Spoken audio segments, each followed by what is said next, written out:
on Auschwitz.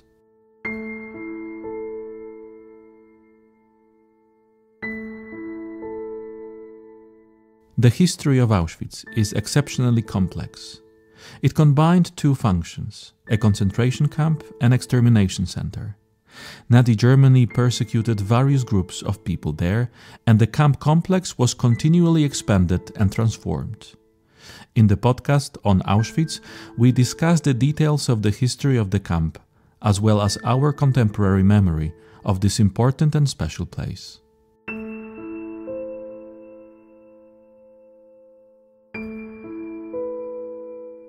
On June 14, 1940, the Germans deported a group of 728 Poles from a prison in Tarnow to Auschwitz. Among them were soldiers of the September Campaign, members of underground independence organizations, high school and university students, as well as a small group of Polish Jews. They were registered with numbers from 31 to 758. The podcast on Auschwitz presents fragments of testimonies of Kazimierz Albin, Jan Baraś-Komski, Zbigniew Bentkowski, Włodzimierz Borkowski, Edward Ferenc, Adam Jurkiewicz, Stanisław Maliński, Eugeniusz Niedojadło, Wiktor Pasikowski, Tadeusz Pietrzykowski, Bronisław Wajda, Alfred Wilk, and Stanisław Zyguła.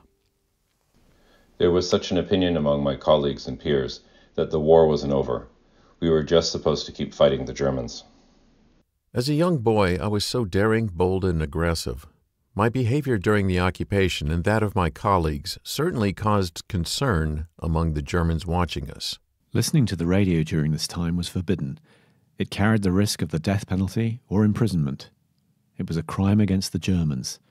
Distributing leaflets, reading them, saying things, all this simply happened. We were preparing to cross the border in the area of Krynica, Mushina, to get to Hungary and by circuitous route get to France, which was at war with the Germans, to fight on there. At home, my mother said that the Germans were looking for me, so I made contact with Krakow and escaped to Hungary. In Jurgów, I was arrested in November or October, and I was transported to Zakopane Paleca prison, where I stayed for 6 weeks. I was interrogated and then taken to the prison in Nowy Targ. I was arrested on 9 May 1940 in Nowy Targ. Our group was heading to France with the aim of joining the Polish army there. On the 1st of May 1940, I was arrested. I heard my mother's awful scream, terrifying and despairful. Before I realized what was happening, an ununiformed Gestapo officer was standing at our door with a pistol in his hand and a piece of paper. A policeman with a rifle and wearing a helmet stood behind him. They checked our personal details, our names. It matched. The date of birth, too. He said, "Komm mit." I was arrested on 3 May 1940 together with a group of young colleagues, students of the 1st, 2nd, and 3rd secondary schools in Tarnow. The reason for the arrest was as follows. In 1940, some cells of a youth organization had been created. On the 6th of May in the afternoon, around 8 o'clock, some Gestapo officers came to my home. One of them took out of his pocket a piece of paper with 2 names, mine and my brother Juliusz. I was arrested when crossing the border on my way to Hungary. We were later called tourists. I was interrogated. Their beating was awful. I have bruises on my bottom, on my hands, on my head. The scars were especially painful around my butt. My finger here, all battered. For 2 weeks I had to lay on my stomach because I couldn't lie comfortably on my back. We stayed there until May, then they took us to prison in Tarnow. We escaped to Hungary, and like all the other Poles, we wanted to go to the west. As a result of this arrest, we were transferred and tried in Dobszyn, then in Prešov, and finally turned over to the Gestapo in Muszczyna.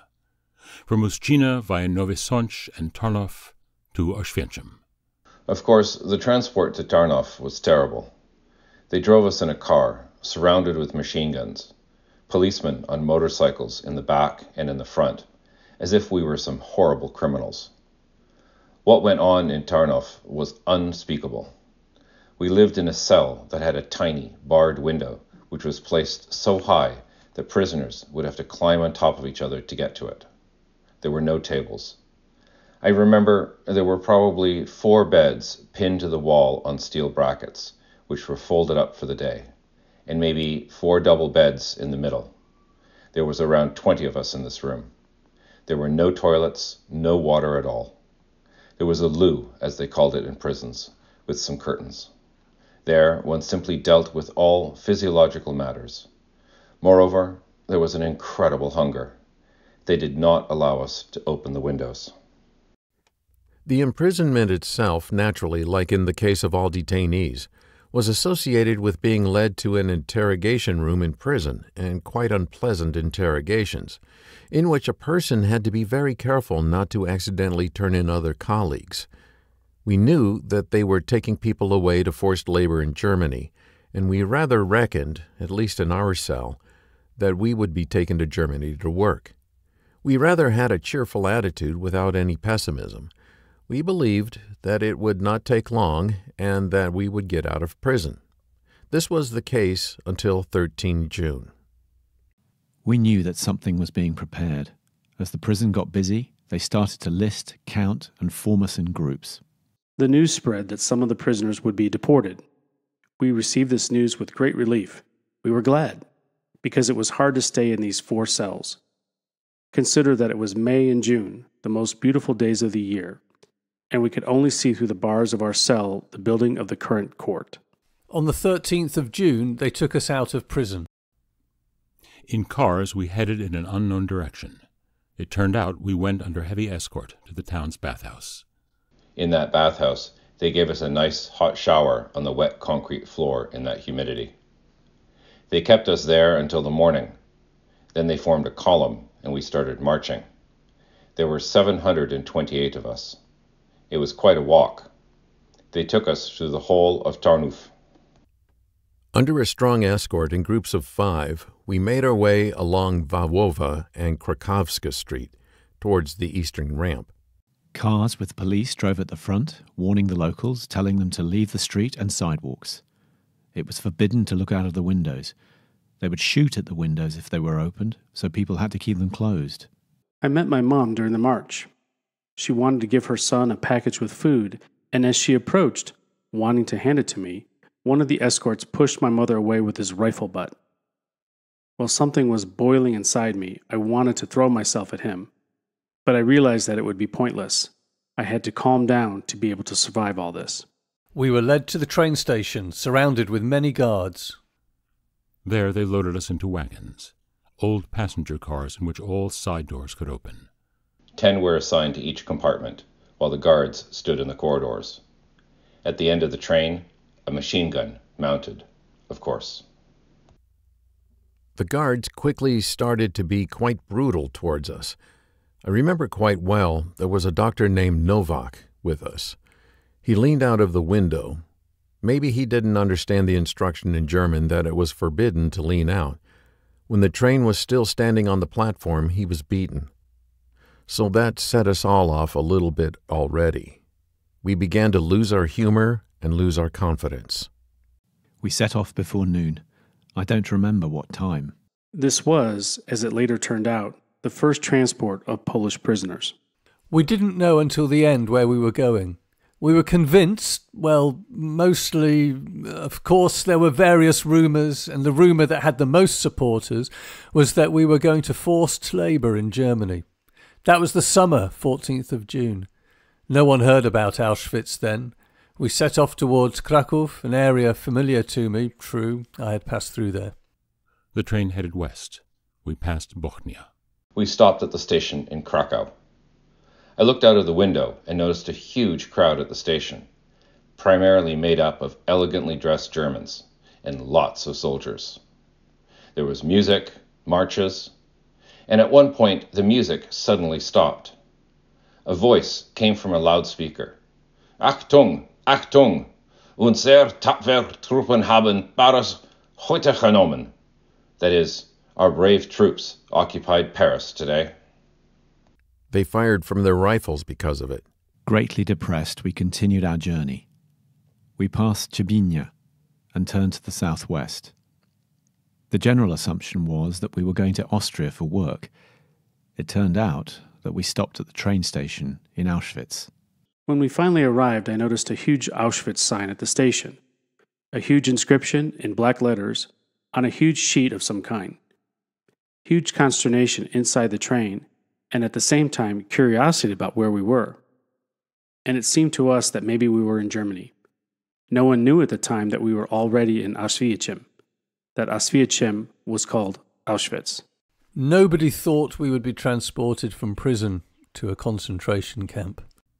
The train goes into some siding. It jerks and jerks, turns over, pulls up again, stands again, pulls up again. We looked and saw that we were surrounded by a large number of troops. We arrived at some large buildings. There was this big platform nearby. It was fenced off with electrified wires. The train pulled up to some gate, which was rather small. We were horrified to see a huge number of SS men in front of us on the platform. We already knew for a fact that we were not going to work, but we still had no idea where we were. Well, we were able to figure it out quickly, as with a tremendous roaring they swept us out of these carriages, as they usually did. Barbed wire in front of us. The first shocking sight, dogs barking, SS men beating with their rifle butts. We abandon some of our packages and suitcases. They drive us behind the wires. Raus, raus, austreten, antreten. They were shouting, roaring at us. Los, schneller. It all happened at an unbelievable pace. As we had bundles in our arms, they were able to get us out of the wagon simply with kicks. Around us were some people dressed in navy blue caps, white and blue striped uniforms, summer ones. They had navy blue shirts. As it turned out afterwards, they were the first 30 Germans who had been taken to Auschwitz as capos who were supposed to supervise us. They were beating with clubs. Around us were machine gun nests manned by the SS. They were lying hidden in the grass. You could just see helmets and machine guns. They drove us to some square fenced with wire, a huge brick building. There were 30 of these prisoners in front of the building. The first numbers starting from the Lageraltester and ending with the last one. His name was Wieczorek, and he had the number 30. They come from Sachsenhausen. These were prisoners who had been incarcerated since 1933. Thieves for stealing. The central building of the tobacco monopoly was already prepared to be a camp. For the first time in my life, I saw what a camp looked like. Well, from the train it did not look threatening. The building was surrounded by 4 guardhouses and a makeshift wooden tower in the middle. There was a makeshift fence. It was the building of the Polish tobacco monopoly, the warehouses. It was simply adapted as our temporary reception. We had to run out of that train car. They were shouting all the time. Awful shouts. It is impossible for anyone to imagine how it affected a person. There we lined up in a square formation. They called it Dolmetscher, that is, the translator. Lagerkommandant was called Fritsch. He gathered this whole group of 700 prisoners and just greeted us. Terrible type of man. I mean, in general, how he looked. When this Dolmetscher, whose name was Baltazhinsky, arrived, the Lagerkommandant started talking, and he translated for us. And as I heard, Ihr seid hier ist zu Vernichtung gekommen. That is, you arrived here for destruction. And there is only one way out of here, through the chimney. This has stuck with me to this day. I will not forget those words. They lined us up onto tables. There were probably 6 tables, and onto each table they got, on average, 100 men. And I remember the first group started from number 31. We approached. There were people taken, interestingly, from the city who wrote down our personal information. And one thing I remember is that the man I approached looked at me, a civilian, and in good Polish he said, "You're lucky, son. You have the number of my regiment, the 77th Legion Infantry Regiment from Lida." For me, the greatest luck, and to this day I always use this number, 77, as some coat of arms. I have it on my arm from the moment they tattooed me. I was marked with the number 118. I was given the number 383. My number was 745. The camp number was 170. A person was not a human being, but a number. The Germans didn't use names. It was just these numbers. There was still no opportunity to change clothes, and prison uniforms were not available. We stayed in what we came in. The bundles that everyone took with them were taken away from us. We only had a number written in this purple pencil on our hand. That's it. We walked around like civilians, of course. We went through a so-called quarantine that was supposed to get us used to life in the camp. Almost the entire days, we were forced to do different exercises. There was an SS man whom we called a pipe. He did sport with us. Jumping, punching, and kicking, systemically for a whole month. Apparently, we got up at 4 a.m, I hear, because we didn't have watches, so it was difficult for me to tell. Well, and we went to bed very late. It was after sunset, and after all, it was June, July, and therefore the height of summer. After all, this transport was practically the intelligentsia. So there was a mass there. Priests were there, let's say lawyers, professors, teachers, and doctors. After all, this transport was very rich. It really was the intelligentsia. Well, and students, after all. Young people should be counted among the intelligentsia. I already had a junior high school diploma at the time, and some of my friends had finished their graduation exams. We had to knock down walls made of plaster, or we were plucking grass between pebbles. Some of my friends carried water, and I also carried water in cauldrons. The first encounter with the regulations of the camp was quite so unpleasant. Suddenly, in the evening, they noticed that someone broke some rule that we didn't know about and got a beating, 25, in public, and shouted terribly, didn't he? That was probably my biggest trauma. This was probably when I started to think about an escape. We experienced ourselves this terrible injustice. We did not feel any guilt, and suddenly someone, for no reason, is punished publicly. I believe that this probably was the first shock. When we got to the so-called quarantine, there was no work, of course. Only exercise for as many hours as the SS men wanted. So, from the dawn, after a cup of some pseudo-coffee, they exercised us. It started first with marches. They lined us up by the dozens, the whole group. Imagine, 700 people lined up like this and marching. And on command, we were forced to sing. First, they taught us these songs. Lori, Lori, im Lager Auschwitz, all im Laufschritt. That is, lots of running. We run around a really big square. Well, 700 people created a lot of dust. When we first stepped out into that courtyard, there was tall grass that went up to the knee, but in the evening of the same day, it was gone. Run, run, run, then fall, then rise. Rollen, hupfen, hinlegen, auflegen, meaning get down, get up, jumping jacks, hands on back, hands on head, squats. And these exercises were murderous. They called it a sport, but it was a murderous sport. People were dropping from it. I remember that we were standing around noon and the sun was burning us.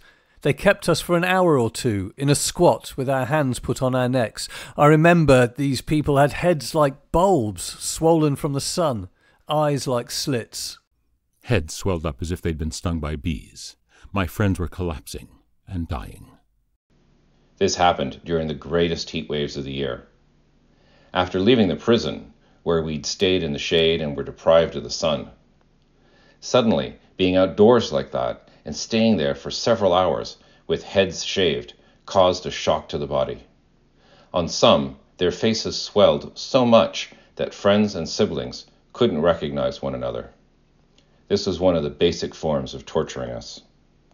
There was a man called Meyer, Untersturmführer, the deputy of Lagerführer, or camp manager. He was a tall man who had a big dog. When we were practicing different phrases and we could not get them right, he ordered 4 or 3 prisoners to climb a tree. It was no thicker than my arm, and when they climbed it, it bent almost to the ground. His German shepherd was standing under the tree and jumping up to try to bite their legs. So the prisoners held on with all their might because they knew that if they let their foot down, he would grab it. So they did their best to hang on to the tree. I remember them being able to repeat those phrases like parrots after that. Later, they gathered all the Jews in the middle of the roll call square and called a priest. He became the conductor and conducted their singing.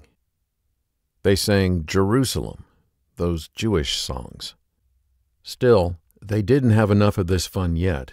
They lit straw mattresses in the square, and these Jews had to roll through these mattresses, through these burning mattresses, roll around. And the SS laughed with joy. A few of my young colleagues, one from Yaroslavl, if I recall correctly, and others, as a result of their poor mental condition, could not take it anymore and broke down mentally. They started shouting and calling out something. The Germans realized they were mentally broken and took them and shot them in a so-called Kiesgrube, as we heard later. We lived in huge halls with concrete floors, on which some straw was thrown. A kind of board fenced it off. When you went to sleep there, you had to stand one in front of another. On command, 1, 2, 3. You threw the straw down on the ground and went to sleep. There were no beds. We were literally crammed into 2 or 3 rooms. You couldn't even lie down comfortably to sleep. You had to sleep on one side. And if someone wanted to turn over, the whole row had to do the same. If they wanted to go somewhere with a physiological need, they had little possibility of doing so. People had to sleep on this wooden floor. The window was not allowed to open because they were shooting at the windows. There were no toilets. There were barrels, like herring barrels, standing in the corridor, damn it. You peed in them. 700 people used those barrels and they were overflowing. There was this incredible smell, this stench. These were horrifying things. The food consisted of 3 meals, so to speak. In the morning, there was only bitter tea. For lunch, a watery liter of soup. What kind of soups were they? Either rutabagas or cabbage or some spinach. But only the stalks were used. They were almost inedible. Or some other vegetables, but not many. Mostly water. But it was a liter of this soup. And for dinner, we also got half a liter of coffee and 25 decigrams of bread and a piece of either sausage or marmalade. How much sausage could there be? 2 decigrams? Or a teaspoon of marmalade? Or for some, a rotten cheese of so-called Quardel in German, which was difficult to eat. And that was for dinner. A quarter of a loaf of military ration bread was given, and that was for the whole day. If you ate the whole loaf of bread for dinner, you had nothing for the morning. You had to drink coffee and go hungry to work, which was extremely hard. My first job when I arrived at Auschwitz was the so-called Planierungskommando, where you had to dig up earth for the construction of new barracks and then transport it in wheelbarrows to another place, and all this had to be done running, im Laufschritt. After such a day, when you came to the block, you were so exhausted that you didn't even like the food, which there wasn't much of anyway. From time to time, some of the prisoners just disappeared. Gradually, people were selected according to their professions and sent to the central camp. They called out certain professionals, such as carpenters, mechanics, or plumbers, and these people did not return to quarantine. This is where our fears began. We wanted to stay there as long as possible. After a month, the quarantine ended and we were all transferred to Auschwitz. Here we met our predecessors who had left us earlier. They were the first to work on the fence of the existing buildings, which were the remains of barracks of some infantry regiment previously stationed in Oswiecim. The first prison block, according to the old numbering, was for the capos. I lived in block number 2. Blocks 2, 3, and 3A were for Polish prisoners. There was probably one block that had 2 stories when we arrived at Auschwitz. When we arrived at Auschwitz, they cut our hair, of course, and that was the end of it. It wasn't until later, when we moved on to the next blocks, that they dressed us in striped uniforms, because our civilian clothes were torn off after the exercises that were carried out for almost a whole month. All those Poles who were arrested by the Gestapo would have red triangles with the letter P, meaning Pole. When they moved us to the next blocks, there were no beds there either, just sacks stuffed with straw, and there was 1 blanket each. And on these sacks we slept crammed together, as if we were herrings in a can.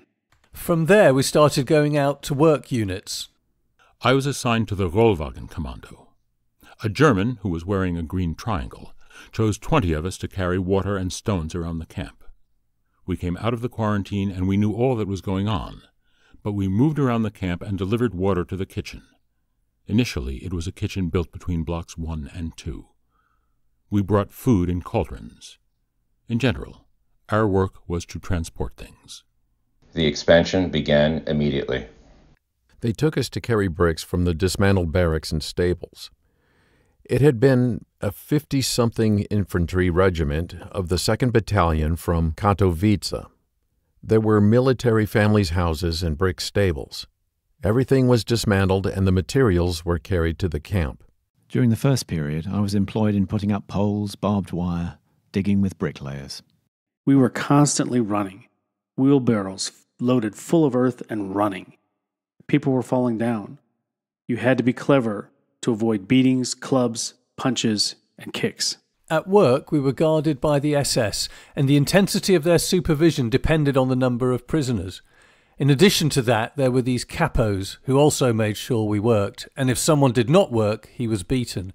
Everyone, which is clear, tried to do as little as possible because they were exhausted.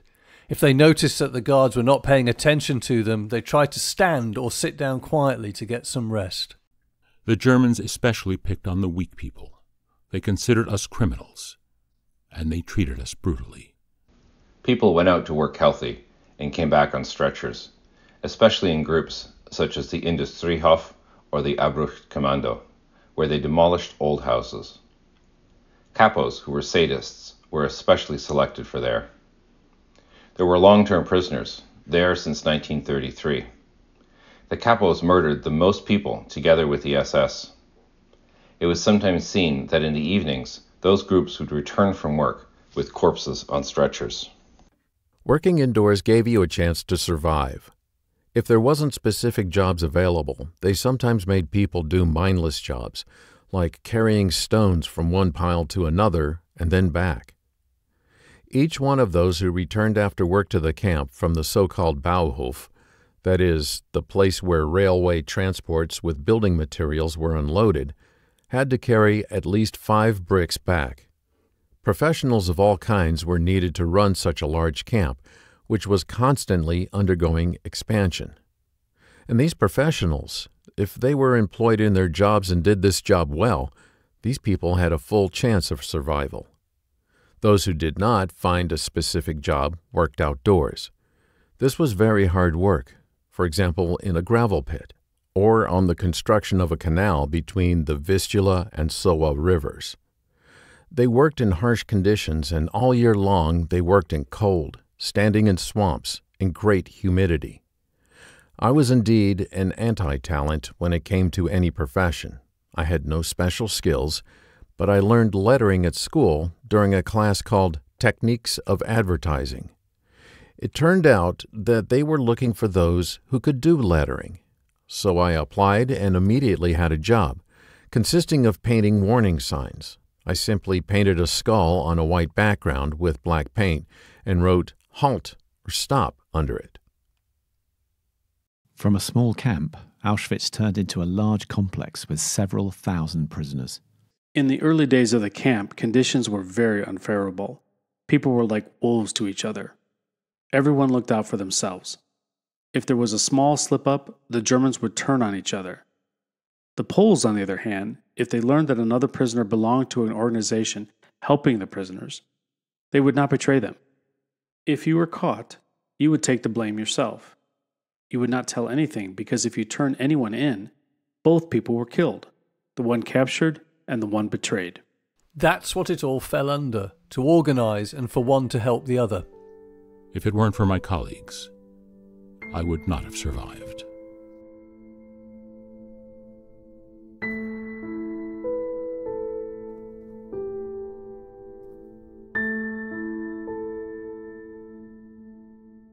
All episodes of the On Auschwitz podcast are available at auschwitz.org/podcasts.